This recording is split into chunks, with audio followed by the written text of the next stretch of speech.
to this edition of Hardman Talks. My name is Mark Thomas and I'm the financials analyst here at Hardman & Co. I'm delighted today to be joined by Nick Brind, co-manager of the Polar Capital Global Financials Trust. He'll be doing a short presentation on the trust, which even before the tragic events in the Ukraine has been through several one-in-a-lifetime events and structurally is at a very interesting point of the cycle from a valuation, interest rate and a macroeconomic point of view. Without further ado, over to Nick. Great, thank you very much, Mark. I shall share the presentation. So the Polar Capital Global Financial Trust, it's one of three financial funds we manage at Polar, a team of 5 of us. I'm one of the 3 co-managers on the trust. And it was launched back in 2013 as a low risk way to play global financials. Income and growth mandates had a yield of 3% at launch. That dividend was increased by about 7% per annum up until the pandemic and has been maintained at that level since. And obviously, with share price appreciation, the dividend's fallen, slightly since then. What are you getting when you buy shares in the trust? Well, really, we're trying to give you that broad global exposure to financials. So primarily banks, and we give a few examples on the left here of some of the larger banks we own, but also smaller and mid-cap banks that I'll give some examples later. Insurance, which is the sort of second largest subsector, and some examples here. And then when you look at other, you're looking at asset managers, stock exchange, and payment companies. So a few examples there. The trust has delivered around a 10% annualized NAV since launch in 2013, despite the volatility. We're pleased with how it's done against our benchmark, against the open-ended peer group. And we show on this slide also how it's done against UK banks. And one of the points we try and make here is not to look at the sector through the lens of UK and European banks. Global banks on their own have outperformed UK banks by around 50% over the last 5 years. So really it's seeing the opportunity from a global perspective. Financials undoubtedly have underperformed wider equity markets for most of the last 15 years since the financial crisis, barring the last one. And that's where we still see an opportunity going forward. 6 key points really to highlight. The sector remains cheap in absolute terms, especially after recent falls, and very much so against wider to relative equity markets. It's obviously a beneficiary of the whole sort of reopening trade, recovery or rotation into value. And while initially it was benefiting from that cyclical recovery in earnings from the pandemic, as banks had to put less aside for new loan loss provisions, insurers obviously not having to take pandemic losses. Going forward from here, the driver will be in interest rates, loan growth and fee income growth, which we'll come on to. Capital return, I'll come on to that. There's an interesting catalyst there. As capital built up over the pandemic is returned to shareholders through increased buybacks and dividends. But really the key for the driver of the sector is what's going to happen with inflation, bond yields and interest rates. Longer term, there's some interesting structural growth drivers around emerging markets, small and mid-cap banks and FinTech. We can touch on those in Q&A if helpful. So what these 2 charts here shows the performance of global banks during the GFC on the left and since the pandemic on the right. And what you see on the right is that banks have actually underperformed more during the pandemic than they did during the GFC. And while in absolute terms they've done better, to us that doesn't make a lot of sense. Banks today have significantly more capital, much more liquidity, have a more cautious risk appetite, make good money, and are growing, notwithstanding obviously recent volatility in markets and obviously Russia's invasion of Ukraine. And to us, that therefore doesn't make a lot of sense, and we see it as an opportunity. The reason obviously for the fall in bank shares back during the pandemic was concern about the potential loan losses from corporates and individuals defaulting. And what we show on the left here is you can see the jump in bad debts was a fraction of what we saw in the GFC. And there's 3 key reasons for that. One is obviously central banks cutting rates and obviously stimulating economies through QE, etc. Secondly, the actions of governments to provide guaranteed lending as well as stimulus checks. And finally, the more risk-averse appetite of banks going into the pandemic. And the combination meant that banks have proved to be much more resilient during this downturn. Equally, they took huge loan loss provisions during the pandemic, an expectation that obviously there'd be a sharp fall in economies, rise in unemployment, and fall in property prices. Consequently, as we know, obviously the downturn was much shorter and much less severe than everybody thought it would be. And as a result, banks have been releasing a lot of those provisions through their profit and loss account. Banks have been obviously beating expectations with the results as they've released those reserves. But yet they still have a lot tucked away relative to where bad debts stand at the moment. So balance sheets remain very resilient. However, it's the elephant in the room, or possibly we can touch on this in more detail in the Q&A. The impact of obviously Russia's invasion of Ukraine that will have a bigger impact in the short run. The pivot by central banks over the last couple of months, as inflation was seen as less transitory as previously thought, has resulted in central banks raising rates at the fastest pace. Against that background, banks are very interest rate sensitive, more interest rate sensitive today than they were 2, 3, 4 years ago. And the reasons for that, because of the huge amount of liquidity that's got into banks' balance sheets from stimulus checks, QE, and so forth, banks now today sit with much lower loan to deposit ratios and therefore are more interest rate sensitive. And so what happens when interest rates start to rise, banks have much less pressure to pass on those interest rate rises onto their depositors. Consequently, margins expand more than they would have previously, and that feeds straight through to the bottom line in a sharply increase in profits and therefore earnings. And what we show on the left here is for a 1% increase in Fed funds, all things being equal, you'd see in the first year US banks' earnings rise by around 17 or 18%. Now, as all loans do not reprice in that first year, then you see earnings rise by more in year 2 and year 3 as more loans reprice and take into account the change in interest rates. On the right-hand side, we show the difference between banks in different regions. So European banks are more sensitive to rising rates, and that's a consequence of two things. One is European banks are less profitable, so any improvement in the outlook for margins has a bigger impact on their bottom line. And secondly, banks in Europe also hold more floating rate loans. So again, are benefiting from any rises in interest rates as and when they happen.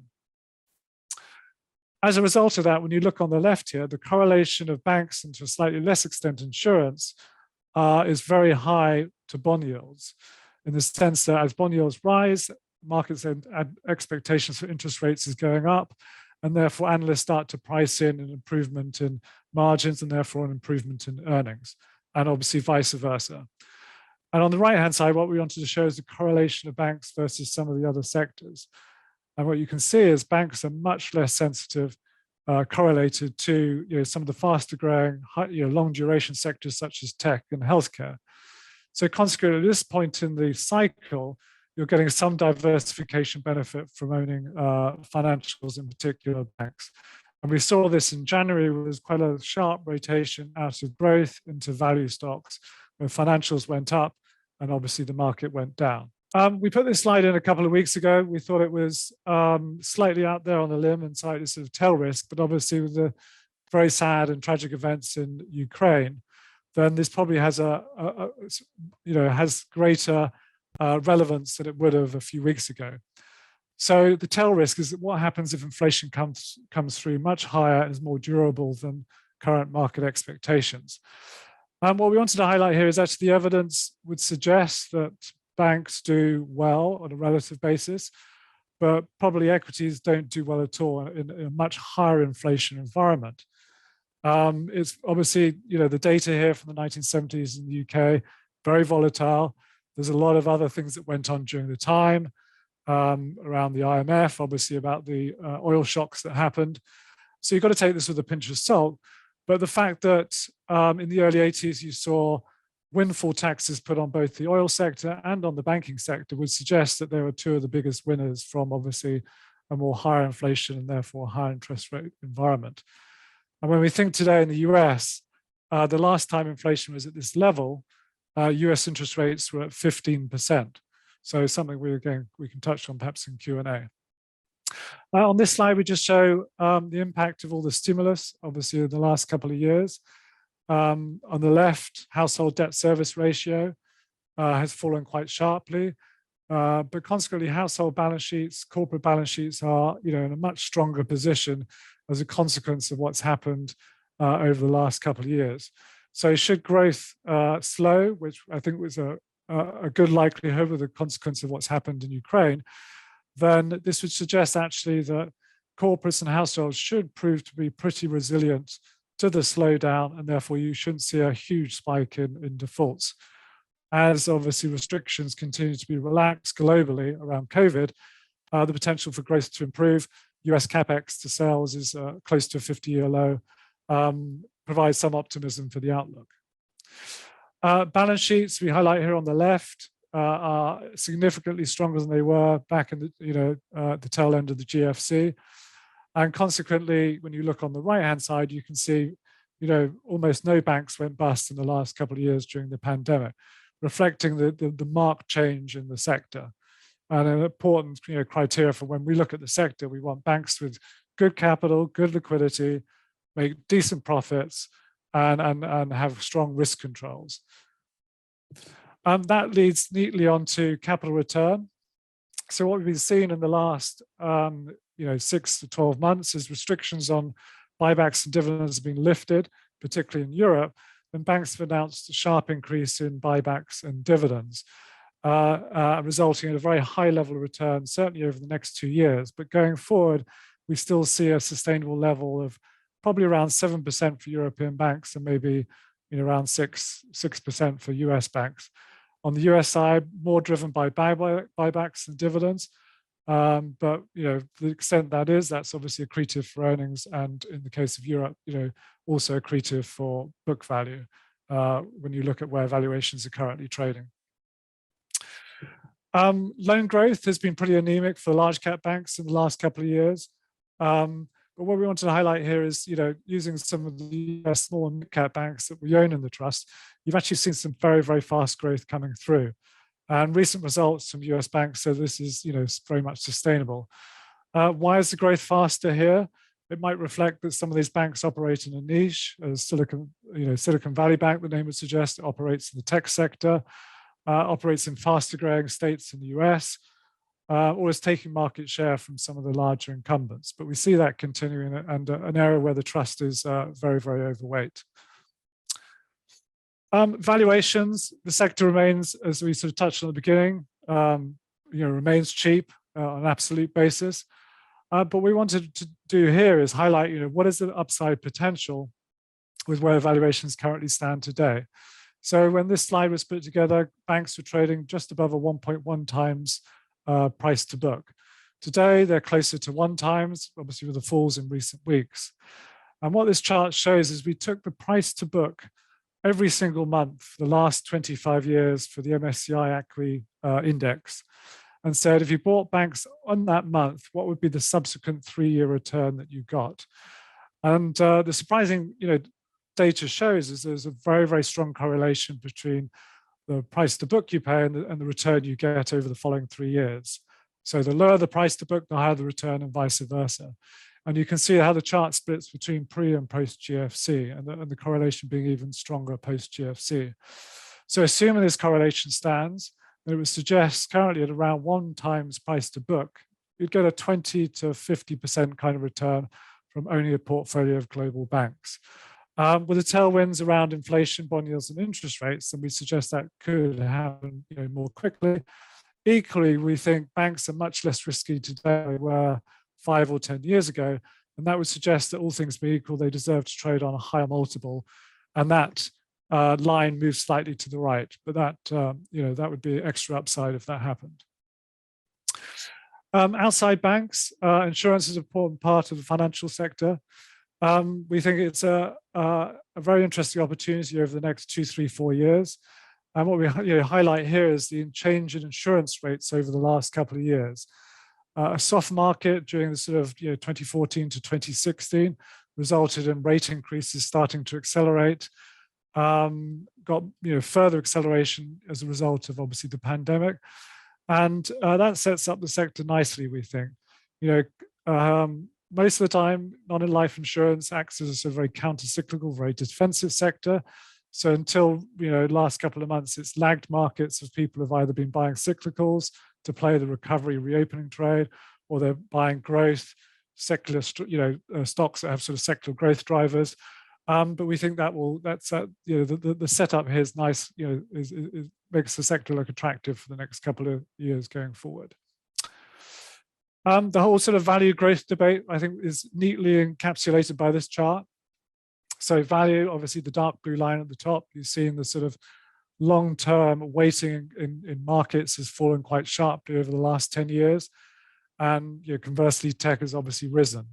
What we're saying here is not that it's going to go back to what it was, say, 10 years ago, but you're going to see a degree of mean reversion, partly driven by some of the cyclical drivers we're seeing at the moment. And that's obviously, again, a positive tailwind for the sector. And then sort of focusing a little bit more about how the portfolio is positioned. So very much to a position where it remain overweight banks. We've pulled back a little bit from European banks obviously with the news over the last couple of weeks. But we see that still as the most attractive area within the sector. Insurance is obviously around 16%. We also own a number of asset managers. We've liked the alternative asset managers there. So things like Blackstone in the US or Gresham in the UK. On payments area, so FinTech's a really interesting part of the sector. Our FinTech exposure got up to about 15% during the pandemic. We brought it down to around 6 or 7% last year. It's currently around probably about 4%. The holdings there are sort of MasterCard and PayPal. And really there, we're just sort of playing that secular growth driver of the shift from cash to card. From a regional perspective, obviously the trust remains very focused on the US and to a lesser extent sort of developed Asia. Our emerging market exposure we brought back recently, rotating into more developed markets as they've sort of recovered from COVID. And gearing we've brought down recently, having reached about 12% at the back end of 2020 into sort of the middle of last year. We brought gearing down to just above sort of in the range of sort of 1 to 3%, just reflecting markets have been very strong and waiting for an opportunity to take it up, if there is a correction in markets. So very much to wrap up, we say the sector remains very cheap. Capital remains extremely strong. The sector is obviously looking to return that through buybacks and dividends. And you've got this upside from obviously cyclical drivers around growth recovering, inflation, and therefore bond yields and interest rates driving earnings from here. So on that, I'll wrap up and pass back to Mark. And thank you for the interest and happy to take Q&A. Brilliant. Thank you very much indeed. We're going to kick off with one that's possibly impossible to answer, but partly covered by one of your slides. I'd be interested to know your views on the potential recovery after the recent correction. I've been averaging down since the recent decline and hoping for a long-term recovery. So perhaps Nick, you could give a view on what the upside is from here. Yeah, no, it's a good question. I think, in the very short term, it's very difficult, understandably, to know exactly, what's gonna happen. Markets obviously bouncing today on the hopes that there's a potential resolution, between Russia and Ukraine, but we'll have to see how that develops. I think I suppose our reasonable outcome is that this could grind on for longer. And that obviously has consequences both on inflation and on growth. Now, inflation, undoubtedly, we see that as result in higher inflation, making it more durable going forward. And that means the pressure on central banks, notwithstanding the impact on growth, is that they're going to have to raise rates. And the timing of that, we look at markets, suggests that people still feel that's going to happen relatively soon. And that's a positive for the sector, undoubtedly, for the reasons we explained earlier, the impact on their earnings. On the growth impact, Certainly Europe is at the forefront for understandable reasons. So it's partly why we've pulled back our exposure a little bit there. But we think when you look further afield, US, obviously Asia is much, much less impacted by what's happening. And consequently, the interest rate and growth story is much more attractive. And therefore, we'd see this as a, very much an opportunity. So, to the extent that that gives you any sort of visibility what's going to happen, then we feel pretty constructive about the outlook. And I think when you go back to that slide where we showed the returns, historically going back over the last 25 years, when you think since the GFC, you've had the Eurozone crisis, you've had Brexit, and obviously bond yields going negative. Actually, banks have continued to chug out, and financials have continued to produce pretty reasonable and decent returns. Then that would suggest that there's no reason not to expect that to continue going forward. I think that was slide 18 of your presentation, wasn't it? Yes, but I can just share it quickly there. Yeah. Yeah. But you've got to be cognizant, obviously, the risks out there in the short run. Yeah. We've had a number, perhaps not surprisingly, we had a number of questions around Russia. How do you, when you're looking at a bank like Bank of America or JP Morgan, how do you judge what the impacts are going to be on a global institution like that of an event like Russia? Yeah, no, it's a good, very good question. I mean, the banks, one of our co-managers, John Yakis, used to be a credit analyst at, I think it was Fitch Ibka, and he used to do the credit analysis of HSBC, and this is going back 25 years. And he said when he did it, the general provisions, so how much the bank has set aside for bad debts, was not a public number. And he said he'd sit in a room, a security guard would come in with an envelope. He'd open the envelope and there'd be a piece of paper with a number on it, what HSBC's general provision number was. He'd then hand back the envelope to the guard. And that would obviously then color his judgment about what credit rating they give HSBC. The difference today is you've got vastly better transparency. It's still not obviously 100%, but that could give you a lot of comfort about what individual banks' exposure is to different countries, to different types of lending, whether it's leverage lending, commercial, corporate lending, commercial real estate lending. And in the case of something like the US, the actual direct exposure to Russia is actually very, very, very limited. I mean, it's negligible. I mean, Citigroup has a little bit. Some of the banks in Eastern Europe have some, like Raiffeisen, SocGen, etc. So consequently, and then they'll probably have, maybe there'll be some counterparty risk on some equity trades or whatever. But the biggest impact really is on second order effects. What's it going to do to, for a US bank, what's it going to do to growth? What's it going to do to inflation and interest rates? And how does that impact on, how the Fed's going to react? Whether consumer confidence or confidence from CEOs, whether they're going to look to continue to expand their manufacturing plants or look at restocking, etc. And so there's a myriad of second order impacts, and that's where you sort of you have to step back and think what's going to happen to the global economy. But from the perspective of Bank of America, it's limited to those first order ones. As you've probably seen, European banks have been hit very hard, particularly banks like Raiffeisen. 30%, I think it is at least 30% of their profits come from Russia. Do they step away from that subsidiary? It would be a capital hit to them, which they could survive, but a much bigger hit to their profits, and that's a different, that's a different ball game.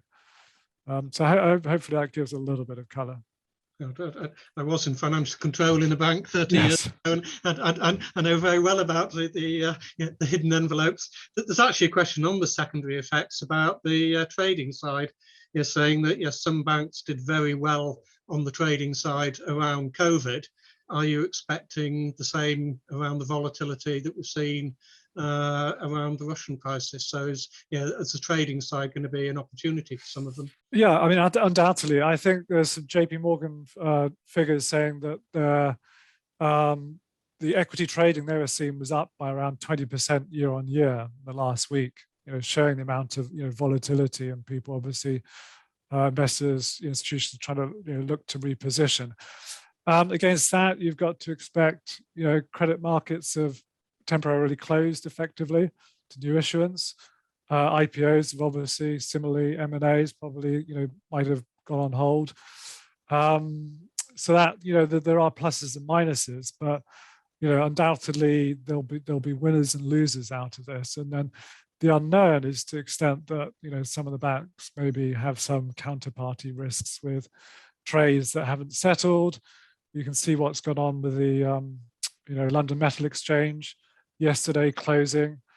People obviously concerned about risks with central counterparties. We think those risks are pretty limited. Banks are a lot better at managing their risks than they were coming into the GFC. At the end of the day, they're still risk businesses. They're taking risks to make a return, and consequently, whether that's banking or that's insurance, that will result in some losses.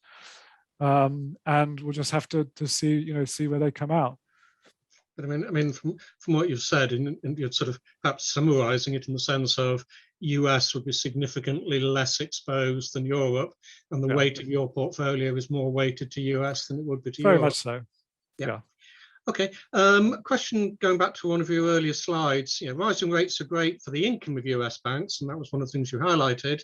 Do you see the main benefit coming to the earnings, or do you see it to the ratings of US banks? And how big a benefit do you think the ratings benefit could be? It's both, potentially. So from the earnings perspective, you can see that sensitivity to rising rates is material. And the one interesting fact that we get back constantly from the sort of sell side, that meetings with banks, is they think actually the banks are even more sensitive than these numbers suggest from their disclosure. And the reason is what, try not to get too technical, they call the deposit beta. So what percentage of a rate increase is going to be passed on to depositors? They call that the deposit beta. In the last rate cycle, it was around 30 to 40% of the interest rate rises were passed on. Banks are assuming around a 40 or 50%, so they're being more conservative. But because banks are more liquid today, actually the number will be even less than that. And it's the first interest rate rises are the ones that banks pass almost none of that rate increase on. Later interest rate rises, they'll pass more of it on. So the banks are very sensitive at this juncture. So that feeds through. But also, I think there's someone says when you look at the US, if you look at the US 2-year, that tells you what banks' earnings are going to do, and you look at the US 10-year, that tells you what the rating is. So the 10-year US bond yield has actually held up very well, obviously, in the last couple of weeks. And I think the likelihood with, to the extent that central banks do, go ahead and taper, and there's obviously a big if around that, then you've got the potential that you see a rating from it, because as people look to rotate, assuming we're right about the interest rate story, then that's going to see more money move into the sector, and probably you have this sort of virtuous cycle of, as bond yields and interest rates expectations go up, the earnings forecasts go up, and people then see the sector looks even cheaper, and therefore they look to put even more money into it and push the multiples up. So I think it'll be a combination of both, but primarily it's the former. That's got the bigger impact, really. It's the earnings story rather than the rating. So long answer. Brilliant. I'm delighted to see we have a full balance of questions. So on the one hand and then the other hand. At some stage, do you see rising interest rates create the risk of a recession or rising credit losses? And obviously you had your slide about your releases which have been tucked away. What for you would be the tipping point to look to shift into other areas, and which areas would you be looking to invest in then rather than US banks? Yes, yeah, it's always a very good question. So when you look at interest rate rises, undoubtedly the further rates increase is going to have an impact on the ability of borrowers to meet interest payments. Now, we're in conversations with banks back in 2017 in the US. There was some feedback. We said you need rates to go really to closer to sort of 4% before they start to worry about asset quality. And this partly reflects, going back to the earlier slide, is in a sense, because actually, despite everything you read, household debt, corporate debt has gone, outside leveraged loans, private equity has gone down as a percentage of GDP. Interest rates have been cut materially. So you need interest rates actually to go up a lot before people get into difficulty. Now, obviously, if people lose their job, they're going to get a divorce, etc., then that's a different matter. But so at the margin, you'd see some pickup in loan losses as interest rates rise, but we think it would be, probably pretty, de minimis. And so we're less concerned about that in the short run. We think that the bigger impact on rate rises is what does it do to the market? Now, how does the market react from a positioning perspective? Much higher interest rates, inflation is probably not good for equities generally. So that's our position. When will we consider moving? I mean, the big thing that worries us about is I suppose that's the big driver. And banks coming into this, into the pandemic, into obviously the events of the last couple of weeks, have been taking much less risk. More of it has shifted to capital markets, private equity, hedge funds, etc. So we're less. That's where we start to get worried about how we're positioned in banks. Now, if we were to get worried for whether it's that reason or we thought there's going to be a bigger downturn, then our natural area would be to put more in non-life. We have been adding to a little bit of it recently. It's more defensive. Some of the stock exchanges tend to be more defensive because they benefit from volatility. Payment companies, so MasterCard, Visa, etc.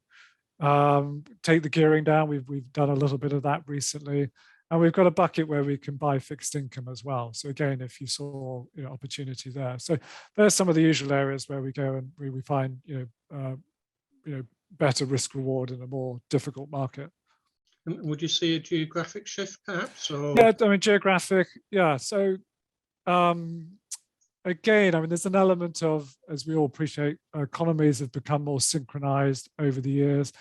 Now maybe we're starting to go into reverse around deglobalization, especially with what's potentially happening with supply chains, exacerbated by the war in Ukraine. But yeah, there are opportunities. So from a recovery perspective at the moment, Asia, has had much more stringent lockdowns around COVID. You look at stocks like AIA, which we own, Pru would come into this, that have suffered because obviously Hong Kong has been in lockdown. So they haven't been able to obviously grow insurance sales. Some of the Asian economies that are more reliant on tourism, so Thailand, examples like that, which will obviously be beneficiaries of a recovery in tourism. So there's definitely opportunities, and then we're looking at those, and we'd look at those in different market environments. Yep. There are and have been a great many cheap financials. Yes. How on earth do you filter them down into a manageable number to look at? Can you give some more color on your process, please? Yes, it's a great question. So I suppose critically for us, what's important when choosing banks is, do they have plenty of capital? We obviously know the reasons for that. Lots of liquidity. So do they have a good funding franchise?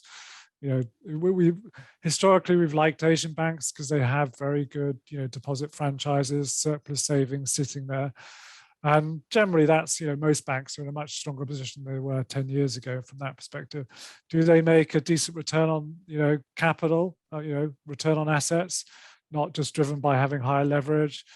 And are we seeing good growth?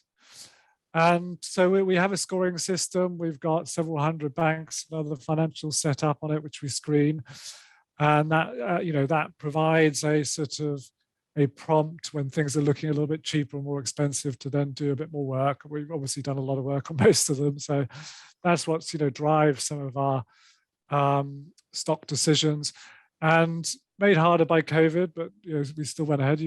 Going out and meeting bank managements in the US. There's still 5,000 banks. obviously, you're looking at more like a couple of hundred that are sort of investable. And, you find some really interesting niche banks that are, let's say, just operating in California, so therefore benefiting from the sort of, growth there versus, one of the rust bucket states in the north, or it might be focusing on a niche. And that's where we're trying to find some more interesting, opportunities where you're seeing good growth yeah, so that's why when we put that together, and when we're thinking about risk, we're thinking, imagine when you buy the trust, you're buying a bank, obviously with insurance and other stocks, and therefore we're looking at it as a balance sheet.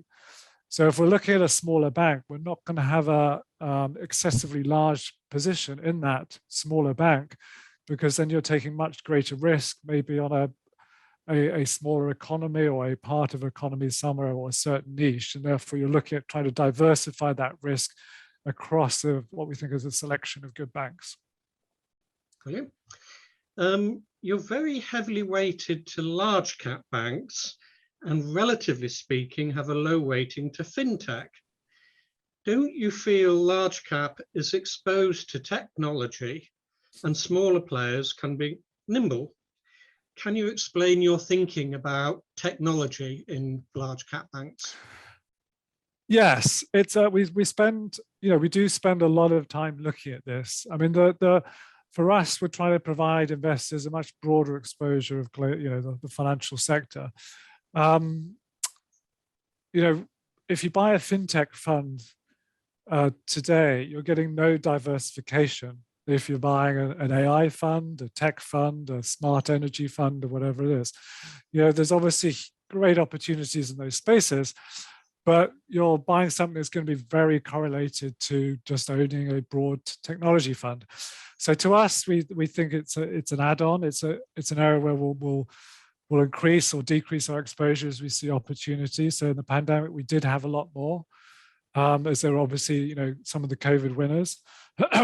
And more recently, we felt there's better risk reward owning more of the traditional banks and insurance companies.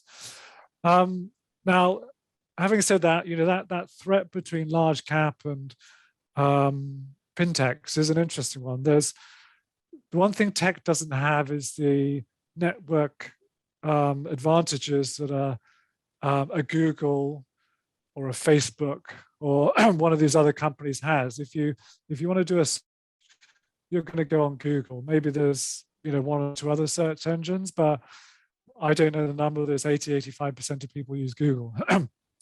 When you're looking at competitors in fintech, then whether it's, you think of the UK, banks such as Monzo or Starling, you don't have to just bank with that individual. Then they haven't got necessarily. They might have a better customer experience or better tech. They don't have to be on that, over and above any other bank. And therefore, what you're seeing with the large cap banks, because they have these natural moats of every time you want to grow, if you're a challenger bank, you have to raise capital to underwrite the new loans that you're going to deliver.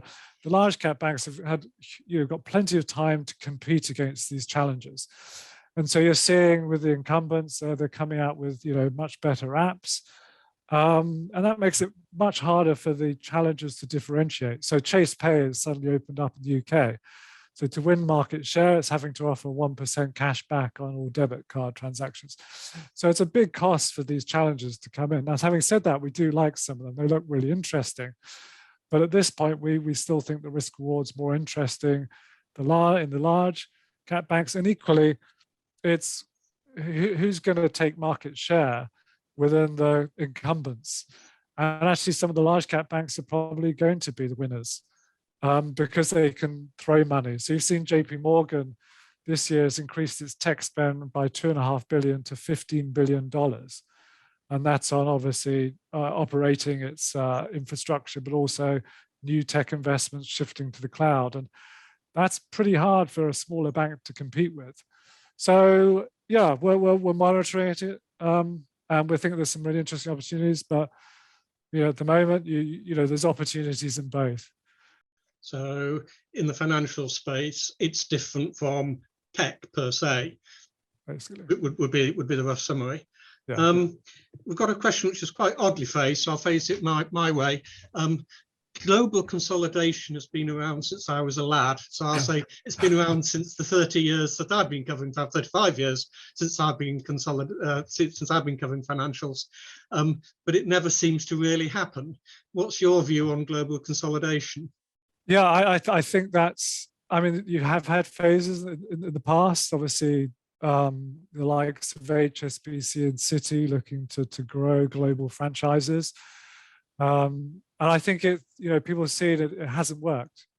Capital requirements, maybe more capital's trapped at individual subsidiaries. We've seen this in the UK. So the unintended consequence of ring fencing in the UK is suddenly HSBC and Royal Bank of Scotland have a lot of liquidity trapped in the UK subsidiaries, and all they can do is throw it at the UK mortgage market.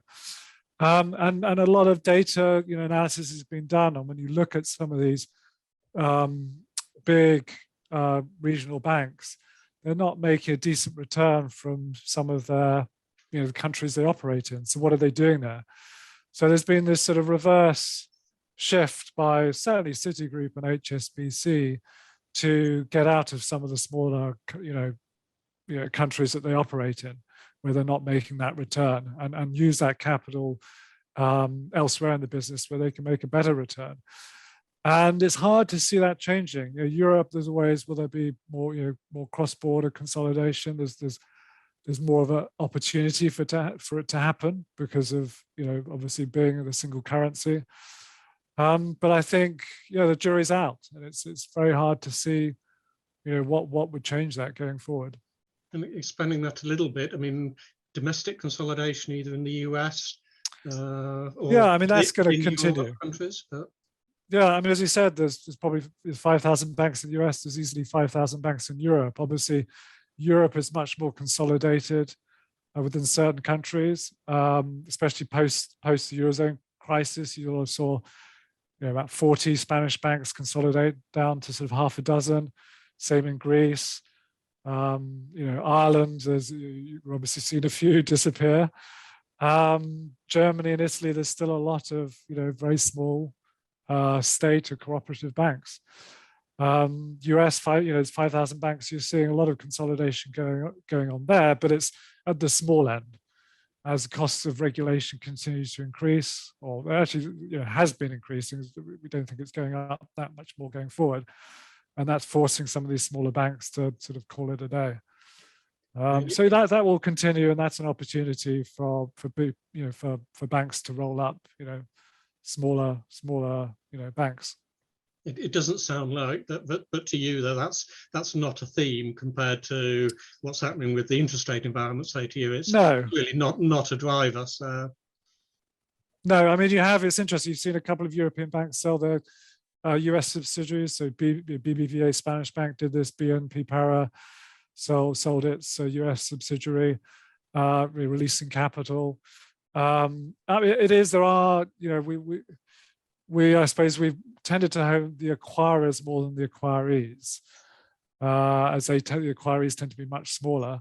And that's still a driver of earnings, but it's a small driver of earnings. Interest rates will have a much, much bigger impact, and obviously the economic cycle has a much bigger impact than maybe an acquisition, which might add a, low single digit to the earnings of a bank or something. It's probably worth just touching on the structure of the trust. It's one thing I haven't touched on is the trust does have every 5 years tender offers for 100% of NAV. At NAV less a small amount of cost. So the next one's in June 2025. So just over 3 years away. The trust has got a buyback policy in place to look to buy back stock if the discount goes wider than 5%.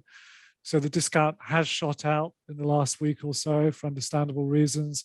It's come in a little bit, but it's probably trading at 3.5%. So it is worth bearing that in mind. Bitcoin, threat or opportunity to the global financial markets? I mean, it's probably more of an opportunity. There's obviously a sort of picks and shovels argument here for some of the banks that can obviously look to make markets in it, provide some of the pipe work, to facilitate it, but I don't see it as a threat, for any time in the foreseeable future with crypto assets. So it will be a small opportunity, but that's as far as it goes, I think. So not a mover in any way, shape or form. Nick, if I perhaps pass back to you for a wrap up. Yeah, well, just thank you everybody for listening. It's just to reiterate, we see it as a very cheap, unloved sector. Importantly, there's very, very strong capital, balance sheets across the sector, and good liquidity, good profitability, and you've got these catalysts for the sector, to re-rate from these levels, driven obviously by higher earnings as interest rates rise. As we see sort of inflation being durable, and consequently, we think it should provide good returns to shareholders from this point. So thank you very much, Nick, and thank you all for your attendance.